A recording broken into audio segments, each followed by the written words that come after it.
हम लोग चर्चा कर रहे हैं क्लास 10th की पोयम फायर एंड आइस। जैसा कि लास्ट क्लास में मैंने आपको बताया था कि इस पोयम में रॉबर्ट फ्रॉस्ट महोदय ने बताया है कि इस दुनिया का विनाश कैसे होगा। तो पहले वाले स्टैंजा में बताया गया था कि कुछ लोगों का मानना है कि इस दुनिया का विनाश इच्छा से होगा, तो कुछ लोगों का मानना है कि इस दुनिया का विनाश घृणा से होगा। किंतु कवि उन लोगों के पक्ष में है जो इस दुनिया का विनाश इच्छा से मानते हैं। उसी के आगे नेक्स्ट पैराग्राफ आया हुआ है फायर एंड आइस का। इस नेक्स्ट स्टैंजा में हम देखते हैं कि क्या कह रहा है। बट किंतु इफ यदि it had to perish, perish means होता है नष्ट होना, ट्वाइस दो बार। कहा कि यदि इस दुनिया का विनाश दो बार होना होता, पेरिस मीन्स डाई, नष्ट होना, मरना। यदि इस दुनिया का विनाश दो बार होना होता, आई थिंक, मैं सोचता हूं, आई नो, मैं जानता हूं, इनफ, काफी, हेट, घृणा, तो मैं घृणा को भी काफी हद तक जानता। यदि इस दुनिया का विनाश दो बार होना होता तो मैं घृणा को भी काफी हद तक जानता हूं। टू से कह सकता हूं दैट की फॉर डिस्ट्रक्शन, विनाश के लिए, ice is also great, great का मतलब अच्छी, आइस मीन्स बर्फ अर्थात घृणा, घृणा भी अच्छी होगी।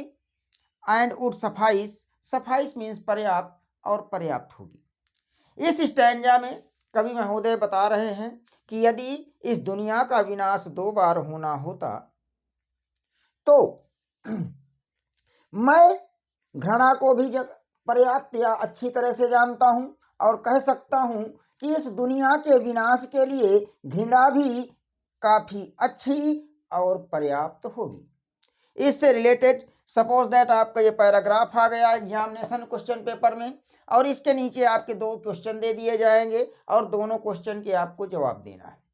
तो अगर ये लाइनें दी हुई हैं तो पहला क्वेश्चन यहाँ बनता है, ठीक है। तो सबसे पहले यहाँ देखिए कि फायर को कंपेयर किया गया है डिजायर से, क्वेश्चन नंबर 1। फायर को किससे? डिजायर से। क्वेश्चन नंबर 2 बनेगा आइस को किससे कंपेयर किया गया है? तो हाइट्रेट, घृणा से।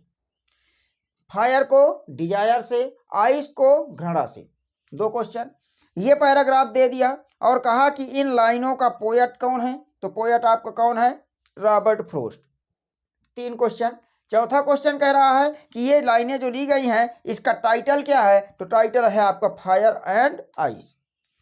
इसके बाद फिर यहां से क्वेश्चन बनेगा कि पेरिस मीन्स क्या होता है, पेरिस का मतलब क्या होता है? तो पेरिस का मतलब होता है डाई अर्थात मरना या नष्ट हो जाना। इसके बाद फिर यहां पर आपका आ जाएगा यहां पर आपका पूछ लेगा सफाइस, सफाइस का मतलब क्या होता है? तो सफाइस का मतलब होता है इनफ, पर्याप्त। तो सफाइस का मतलब होता है पर्याप्त। डिस्ट्रक्शन मतलब नष्ट होना, इसका मतलब पूछ ले तो इसका मतलब होता है रुइन। इस प्रकार से तरह तरह के प्रश्न हमको देखने को मिल सकते हैं। तो ये जो आपकी पोयम है फायर एंड आइस, यहाँ से स्टैंजा कम आते हैं लेकिन ये सेंट्रल आइडिया के लिए बहुत बेहतरीन तरीके से जानी जाती है। तो चलिए हम लोग सेंट्रल आइडिया के विषय में कल चर्चा करते हैं। मिलते हैं नेक्स्ट क्लास में।